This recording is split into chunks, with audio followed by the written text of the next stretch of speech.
Assalomu alaykum kitobsevar kitobxonlar. Ohangaron shahar axborot kutubxona markazi sizlarga shoira Saida Dushayevaning hayoti va ijodi haqida qisqacha ma'lumot beramiz. Saida Dushayeva O'roz qizi 1946-yil Choshtepa qishlog'ida tug'ilgan. U adabiyot she'riyatiga bolaligidan oshno bo'lgan. Matbuotda 40 yildan buyon ishtirok etib keladi. Uning Jilg'a qo'shig'i 2003, Ko'ngil navolari 2006, Momo dehqonim she'riy kitoblari nashr etilgan. Hozir men sizlarga Saida Dushayevaning Atirgul ibosi nomli kitobidan Ey aziz she'rini o'qib beraman.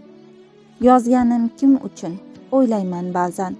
Kun kelib meni ham eslaydi do'stlar. So'zlarim kimnidir aylaydi shodon. O'zligim tanigan ul yigit qizlar. Yulduzga aylanganda mangu ruhimga.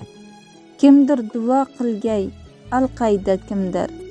Ey ona yurt, ey el deb chiqqan ohimga. Ham ohang qo'shiqlar yaratar kimdir. Ey aziz odamlar, zamondosh inson. Sizni ardoqlayman har nafas har on. Tuyg'ularim bo'lib dilim mujassam.